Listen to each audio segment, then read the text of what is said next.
বর্ষার ঋতু যখনই আসে আনন্দ এবং উচ্ছ্বাসে মন ভরিয়ে তোলে। কখনো আপনি এটা ভেবে দেখেছেন যে এই বর্ষা যা আমাদের মনকে উচ্ছ্বাসে ভরিয়ে তোলে সে নিজে কতটা পরিশ্রম করার পরে আমাদের কাছে আসে?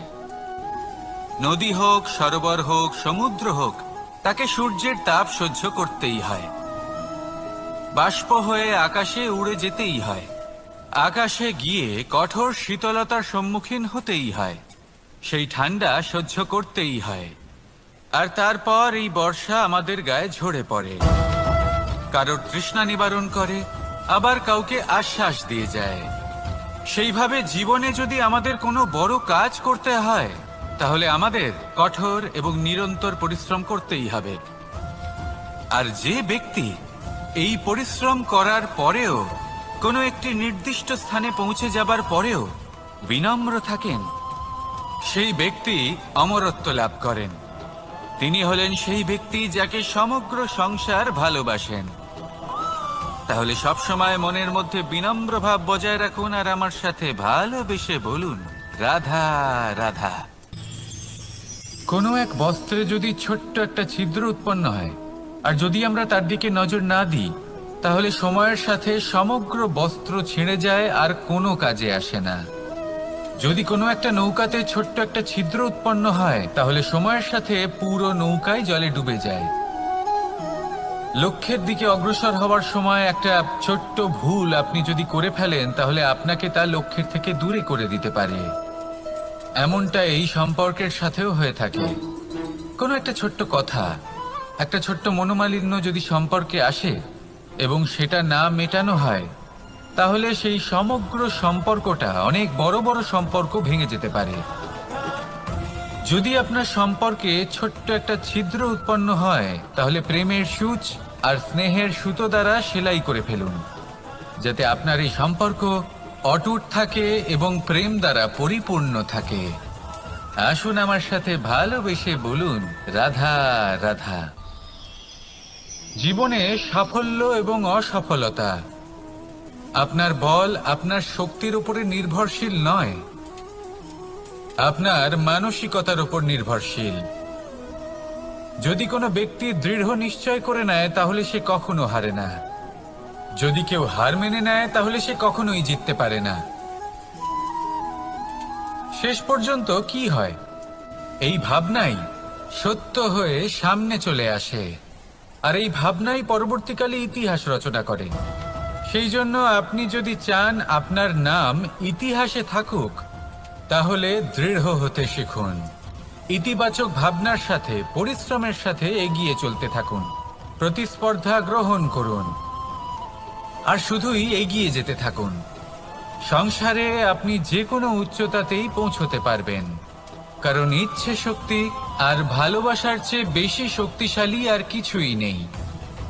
তাহলে আসুন আর আমার সাথে ভালোবেসে বলুন, রাধা রাধা। আজ আমি আপনাকে একটা ছোট্ট কাহিনী শোনাবো।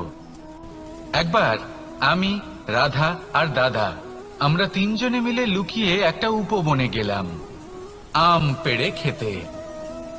অনেক পরিশ্রম করে আমরা ওখানে পৌঁছলাম আর আমরা আশ্চর্যচকিত হয়ে গেলাম এটা দেখে যে এবার তো আম পাকেইনি। এবার দাদা কি করলেন, একটা আম পাড়লেন আর সেটা চাখলেন আর উনি নিরাশ হয়ে পড়লেন। উনি বললেন যে এটা তো খুবই টক। তারপর রাধা একটা আম পাড়লো আর সেটা চেখে দেখলো আর রাধা উৎসাহিত হয়ে পড়ল। আমি রাধাকে জিজ্ঞেস করলাম, কি হয়েছে, তুমি এত উৎসাহিত কেন? তখন রাধা বলল যে এবার এত বেশি টক আম হয়েছে যে এগুলো দিয়ে আমরা আচার বানাবো। তাহলে দাদা ওখান থেকে বেরিয়ে গেলেন নিরাশ হয়ে এবং খালি হাতে। রাধাও ওখান থেকে বেরিয়ে গেল কিন্তু উৎসাহিত হয়ে আর অনেকগুলো কাঁচা আম সাথে নিয়ে। এর থেকে আমরা কি শিক্ষা পেতে পারি? যে প্রত্যেকটা স্থানে এমন কিছু রয়েছে যেখান থেকে আমরা কিছু একটা শিক্ষা লাভ করতে পারি, যা আমাদেরকে বিকাশের পথে নিয়ে যেতে পারে। এই শিক্ষা প্রত্যেক স্থানে আছে। সবকিছু আমাদের দৃষ্টিভঙ্গির উপর নির্ভর করছে। যখনই আমাদের জীবনে, আমাদের সম্পর্কে কোনো সমস্যা, কোনো বিপদ আসে, তখন বেশিরভাগ মানুষ সেই বিষয় নিয়ে দুঃখী হয়ে পড়েন। আর কিছু মানুষ এমনও থাকেন যারা শেষ পর্যন্ত তার সমাধান করেন, বিপদকে পরাজিত করেন, সম্পর্কগুলিকে আবার জুড়ে দেন। যদি আপনি সুখের খোঁজ করেন তাহলে আপনি সুখ অবশ্যই পাবেন, প্রসন্নতা অবশ্যই পাবেন। যদি আপনি দুঃখ খোঁজেন তাহলে দুঃখ অবশ্যই পাবেন। এবার আপনি কি খুঁজতে চান সেই চয়ন আপনারই। আসুন আর আমার সাথে ভালোবেসে বলুন, রাধা রাধা। যখন সূর্যের অত্যাধিক তাপের কারণে এই ধরিত্রী শুষ্ক হয়ে যায়, তখন প্রতিবিম্ব আমরা এইভাবে দেখতে পাই। আমরা কোথাও দূরে তাকালে আমাদের মনে হয় সেখানে জল রয়েছে। আমরা যখনই কাছে গিয়ে দেখি তখন দেখি যে সেখানে জলই নেই।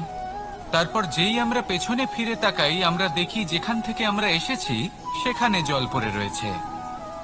এবার এই যে মরুতৃষ্ণা, তা কিন্তু শুধুই ভূমিতে নয়, আমাদের ভাবনা চিন্তার সাথেও এটাই হয়ে থাকে, অনেক সময় হয়ে থাকে। যে ব্যক্তি জল লাভ করার আশায় বসে থাকে সে কখনোই জল লাভ করতে পারে না, কিন্তু যে ব্যক্তি জল লাভ করার আশায় নিরন্তর পরিশ্রম করতে থাকে, ঘাম ঝরায়, সেই ব্যক্তি কোনো মরুভূমিতেও জল লাভ অবশ্যই করে। জীবনে যদি আমরা বড় কিছু লাভ করতে চাই তাহলে নিরন্তর পরিশ্রম করতেই হবে। পরিশ্রমের এই মনোভাব অত্যন্ত গুরুত্বপূর্ণ। এই মনোভাব আর দৃষ্টিভঙ্গি এ হলো অন্তরের গুণ। রূপ এবং প্রসাধন এগুলি হলো বাহ্যিক আবরণ। যে ব্যক্তি রূপের কারণে আপনাকে ভালোবাসে তা প্রকৃত ভালোবাসা নয়, কিন্তু যে ব্যক্তি আপনার আবেগ এবং মানসিকতার জন্য আপনাকে ভালোবাসে তাই হলো প্রকৃত ভালোবাসা। তাহলে এই কথাটা মনে রাখুন আর আমার সাথে ভালোবেসে বলুন, রাধা রাধা। সিংহকে বনের রাজা বলা হয়। অত্যন্ত শক্তিশালী হয় সে, তার পরিবারও খুব বড় হয়। কিন্তু যদি এমন হয় যে সিংহের পরিবারে নিজেদের মধ্যেই কলহ সৃষ্টি হয়, যদি তারা নিজেরাই লড়তে থাকে তাহলে কি হবে? সিংহকে মেরে তার পরিবারকে মেরে ফেলে শেয়াল বনের রাজা হয়ে উঠবে।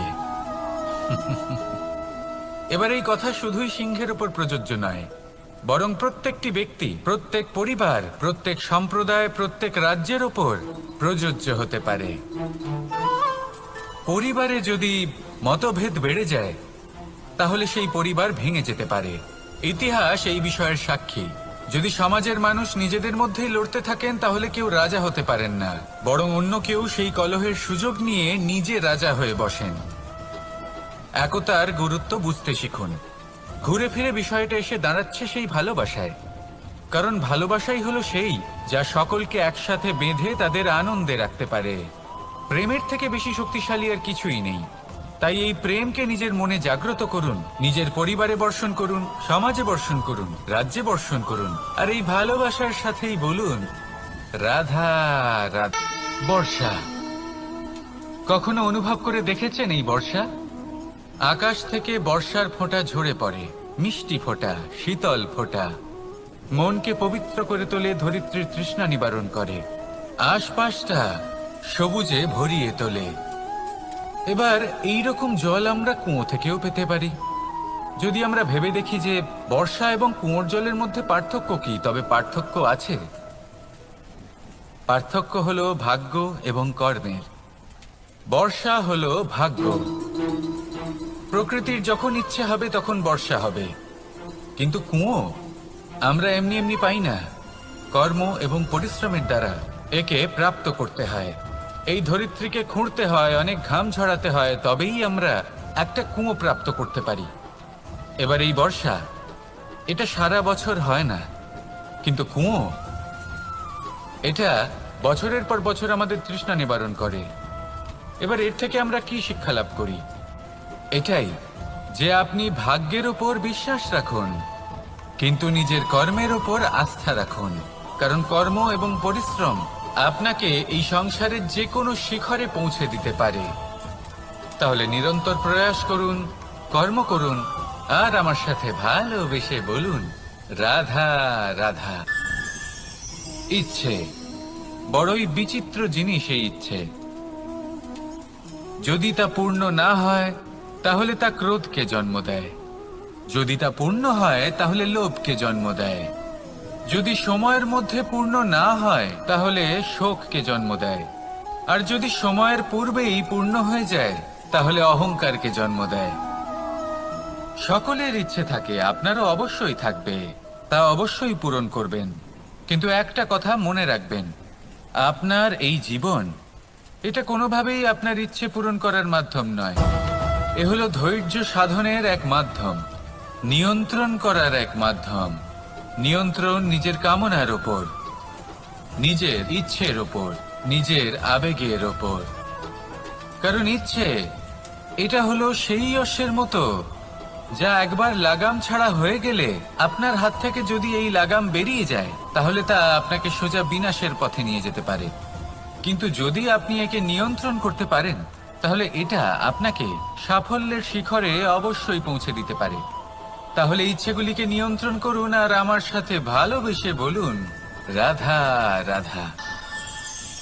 আমরা আনন্দ লাভের জন্য ভালোবাসি মা বাবাকে, ভাই বোনকে, পরিবার পরিজনকে, বন্ধুকে, প্রেমিকাকে। আমরা চাই যে সকলে যেন আপন হয়ে থাকেন, আমাদের কাছে থাকেন। কিন্তু মানুষের একটা প্রবৃত্তি আছে যে তিনি যা লাভ করে ফেলেন তার মূল্য তিনি বুঝতেই পারেন না। যদি আপনার বাড়ির কাছে একটা মিষ্টি জলের সরোবর থাকে বা সুন্দর নদী থাকে তাহলে জলের গুরুত্বটা কি আপনি তা বুঝতেই পারবেন না। সেইখানে আপনি যদি কোনো একটা মরুভূমিতে যান আপনি অনুভব করতে পারবেন যে এক একটা ফোঁটা জলের কি গুরুত্ব, তার মূল্য কি।